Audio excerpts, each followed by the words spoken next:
Hello दोस्तों, स्वागत है आपका लर्न मोर एजुकेशन के इस टैली क्लास में। दोस्तों, आज के इस क्लास में हम लोग सीखने वाले हैं कि किस तरीके से हम अपने किसी भी पार्टी के साथ जब ट्रांजैक्शन करते हैं तो उसमें इंटरेस्ट को अप्लाई करेंगे। सो गाइस, इंटरेस्ट कैलकुलेशन का जो इस्तेमाल है टैली में कैसे करना है एक बार हम वो देख लेते हैं। लेकिन इस टॉपिक को प्रैक्टिकली सॉल्व करने से पहले एक बार समझ लेते हैं कि इंटरेस्ट आखिर लगाया क्यों जाता है किसी भी पार्टी के ऊपर। देखिए, अक्सर होता क्या है कि जब भी हम डील करते हैं, ट्रांजैक्शन करते हैं किसी भी पार्टी के साथ, तो हमेशा जो हमारा बिजनेस होता है या जो ट्रांजैक्शन होता है वो क्रेडिट यानी कि उधार में होता है। अब कई बार क्या होता है कि पार्टियां हमें हमारे टाइम पे पैसे नहीं देती है, तो टाइम पे पैसे नहीं देने की स्थिति में हमारा पैसा ब्लॉकेज हो जाता है। तो इसी स्थिति के कारण हमेशा कंपनियां क्या करती हैं, इंटरेस्ट अप्लाई करती है अपने सामने वाले पार्टी पे, ये बोल के कि भाई आप एक चीज़ समझिए कि आपने मेरे इतने पैसे को ब्लॉकेज कर रखा है। अगर मैं इतना पैसा किसी बैंक में डालूं, तो मुझे इसके ऊपर इंटरेस्ट मिलेगा। तो भाई, अगर मेरा पैसा आप ब्लॉकेज कर रहे हैं और जो आपने टाइम पीरियड दे रखा था पेमेंट का, आप उसमें पैसे भी नहीं दे रहे, तो एक काम करते हैं कि आप मुझे इंटरेस्ट दे दीजिए। ये हमारे आपसी अंडरस्टैंडिंग पे डिसाइड होता है गाइस कि कितना % हमें इंटरेस्ट लेना है, ये किससे लेना है या नहीं लेना है, ये सब हमारे आपसी अंडरस्टैंड पे डिपेंड है। So guys, without wastage any time हम लोग एक बार इस टॉपिक को प्रैक्टिकली देखते हैं। सो गाइस, सबसे पहले हमें कुछ लेजर क्रिएट करना है। मैंने लेजर्स क्रिएट कर रखा है, एक बार देख लेते हैं। गाइस, जैसे मैंने एक लेजर क्रिएट किया बैंक का, कैश ऑटोमेटिकली होता है। आप सेल का कर लीजिए और परचेज का कर लीजिए। अब एक चीज़ मैं आपको दिखा देता हूँ, जब भी आप सेल परचेज का करेंगे ना, तो कभी भी आप यहाँ पे इंटरेस्ट को एप्लीकेबल मत कीजिएगा। अक्सर जो स्टूडेंट्स का क्वेरी होता है वो ये पूछते हैं कि सर क्या सेल और परचेज में भी इंटरेस्ट को हम एप्लीकेबल करेंगे?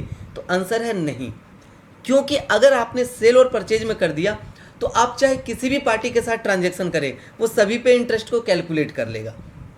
लेकिन अगर आप पार्टी पे लगाते हैं तो वहाँ क्या होता है कि भाई हम किसी पार्टी पे लगा भी सकते हैं और किसी पार्टी पे इंटरेस्ट को नहीं भी लगा सकते। जैसा मैंने बताया, ये हमारे आपसी अंडरस्टैंड का मामला होता है। और किसी पार्टी पे हम अलग रेट लगा रहे हैं और किसी के ऊपर अलग रेट लगा रहे हैं। लेकिन अगर आपने सीधा परचेज में एप्लीकेबल कर दिया तो ऐसा करना पॉसिबल नहीं होगा, वो सब पे एक ही रेट में उठाएगा। So guys, purchase sale normal आप बनाइए, ठीक है। देन आप जो अब इस टॉपिक में न्यू लेजर्स हैं उसको एक बार समझ लेते हैं। जैसे आप देखेंगे, एक हो गया हमारा इंटरेस्ट पे, इनडायरेक्ट एक्सपेंस होता है, कोई यहाँ पे भी इंटरेस्ट यस नहीं होगा। एक हो गया हमारा इंटरेस्ट रिसीव, यहाँ भी आप लेजर बना लीजिए। ये सारा बनाने के बाद जो इसमें सबसे डिफरेंट लेजर है या जो यूनिक लेजर है, जब पार्टी का बनाते हैं हम लोग लेजर, तो गाइस वहाँ पे कुछ चेंजेस है वो समझते हैं। जैसे मैंने एक पार्टी लिया डीके इंडस्ट्री, ये मेरा क्रेडिटर है। आप देख सकते हैं कि यहाँ पे ऑप्शन है एक्टिवेट इंटरेस्ट कैलकुलेशन, आप इसको यस कीजिए। सबसे पहला ऑप्शन आपसे पूछ रहा है calculate interest transaction bye transaction, कि भाई डीके इंडस्ट्री के साथ हम जितने भी ट्रांजैक्शन करेंगे, डीके इंडस्ट्री के साथ हम जितने भी ट्रांजैक्शन करेंगे सभी पे इंटरेस्ट लगना चाहिए। मैंने कहा yes. Override parameter for each transaction. अब क्या होता है कि मान लीजिए कि हमने किसी पार्टी पे इंटरेस्ट को सेट किया, लेकिन अब वो पार्टी क्या कहते हैं कि भाई देखो, आप इंटरेस्ट ज़्यादा ले रहे हो, है ना, तो मैं आपके साथ बिजनेस नहीं करूँगा। या तो आप इंटरेस्ट रेट को कम करो या फिर आप इंटरेस्ट नहीं लगा सकते हो मेरे ऊपर। कोई भी मतलब सिचुएशन हो सकता है। तो ऐसे स्थिति में अगर आप उस पार्टी को लूज नहीं करना चाहते होंगे तो आप उसके अकॉर्डिंग चलेंगे। ये कब पॉसिबल है? जब एंट्री के दौरान ये आपसे पूछे कि भाई इंटरेस्ट के रेट में कोई चेंजेस तो नहीं करना है या इंटरेस्ट में कोई मॉडिफिकेशन तो नहीं करना है। आप चाहते हो कि ये ऑप्शन पूछे तो आप override parameter for each transaction को यस कीजिए। Right guys? अब यहाँ पे आप देखेंगे दो ऑप्शन है, फॉर अमाउंट एडेड और for amount deducted. Suppose guys मैंने 1 लाख का परचेज किया किसी पर्टिकुलर पार्टी से, ठीक है, उस पर 5% मंथली इंटरेस्ट है, ये भी ठीक है। तो 1 महीने बाद कितना हो गया अमाउंट, 1,05,000। तो ये पूछ रहा है कि भाई 1 लाख जो आपका प्रिंसिपल अमाउंट है और 5,000 जो कि आपका इंटरेस्ट अमाउंट है, वो दोनों क्या होना चाहिए, क्या वो दोनों जो है आपका ऐड होके आना चाहिए 1,05,000, या फिर 1 लाख अलग आना चाहिए और 5,000 अलग आना चाहिए, यानी इंटरेस्ट अलग और प्रिंसिपल अलग। मैंने बोला कि भाई ये ऐड होके आना चाहिए, आप इसे डिडक्ट भी कर लेंगे, मतलब डिडक्ट इन द सेंस कि आपका प्रिंसिपल अमाउंट अलग दिखाएगा और इंटरेस्ट अलग दिखाएगा, कोई गलत नहीं है, आप किसी भी ऑप्शन का यूज कर सकते हैं जैसी आपकी रिक्वायरमेंट है। गाइस रेट मैंने 5% लिया, यहाँ पे 4 मेथड होते हैं इंटरेस्ट कैलकुलेशन के, हर 30 दिन में लगेगा, हर 365 दिन में लगेगा, कैलेंडर मंथ में लगेगा या कैलेंडर ईयर में, ये आपके अपने ऊपर है, चॉइस है। मैं फिलहाल 30 डेज मंथ ले रहा हूँ। और अगर आप क्रेडिटर के ऊपर इंटरेस्ट को एप्लीकेबल कर रहे हैं, यानी क्रेडिटर के लेजर में इंटरेस्ट को एप्लीकेबल कर रहे हैं, तो आप क्या करेंगे, क्रेडिट बैलेंस ओनली पे करेंगे। गाइस कई बच्चों का ये क्वेश्चन होता है कि सर ये ऑल बैलेंस का क्या ऑप्शन है। तो एक बार मैं आपको क्लियर कर दूं कि मान लीजिए कि 1 लाख का मैंने डील किया आपसे, 1 लाख का परचेजिंग किया, 20,000 मैंने एट द टाइम दे दिया पार्टी को, मतलब तो अब 80,000 बचा, यानी अब जो मेरे ऊपर इंटरेस्ट अप्लाई होगा वो 1 लाख पे लगना चाहिए या 80,000 पे। आपका आंसर होगा सर 80,000 पे। तो अगर आपने ऑल बैलेंस ले लिया तो ये पूरे 1 लाख पे करेगा, लेकिन आप चाहते हैं कि सिर्फ बचे हुए पैसों पे लगना चाहिए, तो आप क्रेडिट बैलेंस कर लीजिए अगर आप क्रेडिटर पे कर रहे हैं। और अगर डेटर के लेजर में आप इंटरेस्ट को एप्लीकेबल कर रहे हैं तो आप डेबिट बैलेंस ओनली को सेलेक्ट कर सकते हैं। आगे बढ़ते हैं, ये हमारा हो गया क्रेडिटर का लेजर। सेकंड हो गया हमारा ऐसे ही वीकेशंस, डेटर का है, सेम है गाइस, देख सकते हैं आप, कोई चेंजेस नहीं है, बस फ़र्क इतना है कि आप यहाँ डेबिट बैलेंस ले लीजिए। सेल परचेज कर लिया, सॉरी सेल परचेज कह रहा हूँ कि हमने लेजर बनाया, लेजर बनाने के बाद हमें करनी है ट्रांजैक्शन, बिल्कुल सिंपल ट्रांजैक्शन करनी है, मतलब किसी अलग पैटर्न पे नहीं करना है। हम कहाँ जाएंगे उसके लिए, सबसे पहले चलते हैं डे बुक पे, क्योंकि मैंने ऑलरेडी कर रखा है। आप देख सकते हैं सेल और परचेज क्या कुछ अलग है। अब देखिए, अब जो मैंने एक लाइन बोला था इंटरेस्ट पैरामीटर, ये आ गया ना कि भाई कुछ इंटरेस्ट में मॉडिफिकेशन तो नहीं, अगर है तो चेंज आप कर सकते हैं। क्लियर है। सिमिलरली आपको सेल भी करना है, देख सकते हैं आप, सेल परचेज कर दिया। सेल परचेज करने के बाद मैं आपको एक बार इसका रिपोर्ट दिखा देता हूं कि क्या इंटरेस्ट लग भी रहा है कि नहीं। उसके लिए हम कहाँ जाएंगे, display more report, statement of account, interest calculation. अब आपको इंटरेस्ट रिसीवेबल देखना है, यानी जो आपको मिलने वाला अपने डेटर से, या इंटरेस्ट पेबल दिखना है जो आप दोगे अपने क्रेडिटर को। फिलहाल मैं देख लेता हूँ पेबल ही, है ना, यहाँ कुछ नहीं दिखाई दे रहा गाइस। एक बार डेट चेंज कर लेते हैं, मैंने कहा 1/4 से 1/5 के बीच में जो इंटरेस्ट लगेगा वो दिखाइए मुझे। अब देखिए 1 लाख रुपीज़ है और इतना इंटरेस्ट दिखा रहा है। सिमिलरली आपका इंटरेस्ट रिसीवेबल में होगा, आप एक बार चेक कर लीजिए। कोई डाउट आता है तो आप अपने ऐप के डाउट सेक्शन में पोस्ट कीजिए या टीचर से अपने आप इस पर बात कर सकते हैं।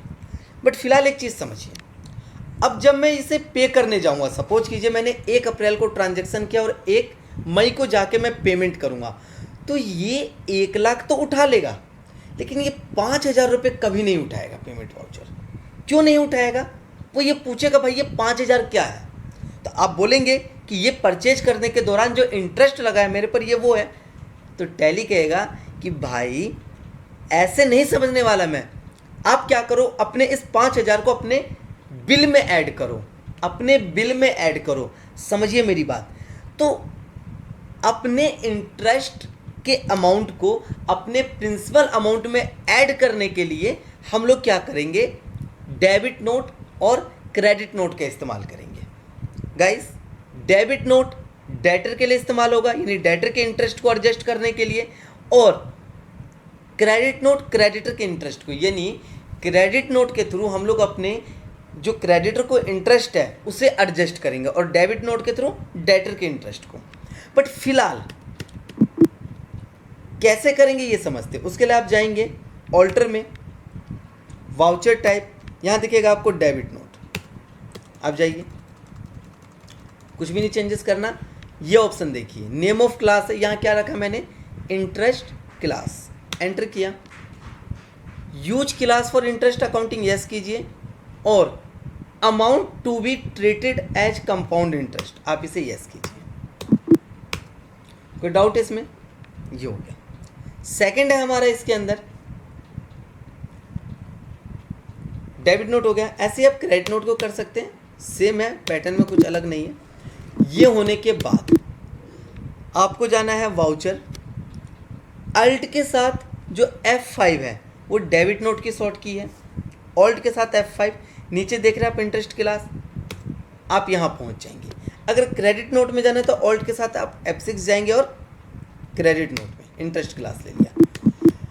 तो कैसे हम एंट्री पास करेंगे देखिए, जैसे डेबिट नोट में आप पहुँच गए, पार्टी का नाम ले लीजिए, उसका इंटरेस्ट अमाउंट आ जाएगा। एक चीज़ गाइस, जब आप यहाँ पे करेंगे तो आपका इंटरेस्ट नहीं आएगा, तो एक बात का खास ख्याल रखना है, F2 करके आपको यहाँ पे डेट को चेंजेस करना है। कोई डाउट है किसी को?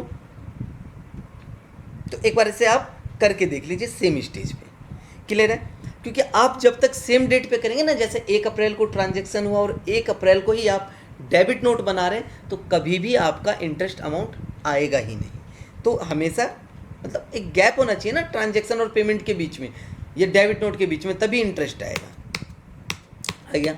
आपको इंटरेस्ट मिलेगा तो इंटरेस्ट रिसीव। सेम आपका है क्रेडिट नोट, अल्ट F6, यहाँ पार्टी का नाम लीजिएगा, अपने आप आ जाएगा। नाउ इंटरेस्ट पे आ जाएगा आपका। सो गाइस, होपफुली यहाँ तक क्लियर है आपको। अब नेक्स्ट स्टेप है सिंपल पेमेंट, वाउचर F5। ये सिंगल एंट्री मोड है। सिंगल एंट्री मोड को डबल एंट्री में करने के लिए हम कंट्रोल H दबाते हैं, डबल एंट्री लिया। अब क्या लेना मुझे यहाँ पे, अपने पार्टी का नाम, जिसको पेमेंट करनी है मुझे क्या लेना है, VK sons against reference, sorry voucher. DK industry है हमारा creditor against end of list. Bank या कैश जो भी, देखिए 1 लाख का मेरा डील था और 5,333 रुपये मेरा इंटरेस्ट लगा है, तो ये हमारा हो गया पे। सिमिलरली मैं रिसिप्ट कर रहा हूँ वीके सन्स से, बैंक या कैश जिसमें भी करना कर लीजिए।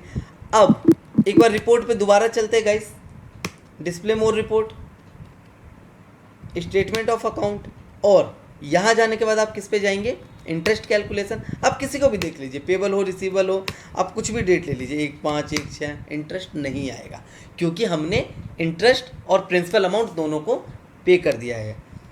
सो गाइस, एक बार इस टॉपिक का आप प्रैक्टिस कर लीजिए क्योंकि ये रियल लाइफ में बहुत ज़्यादा इस्तेमाल होता है। अगर किसी भी तरीके की प्रॉब्लम आ रही है आपको, तो आप अपने ऐप के डाउट सेक्शन में लिखिए। अदरवाइज अगर आप ऑफलाइन क्लास के स्टूडेंट हैं तो अपने लैब के अंदर अपने ट्रेनर से एक बार इसे कंफर्म कर लीजिए। Thank you.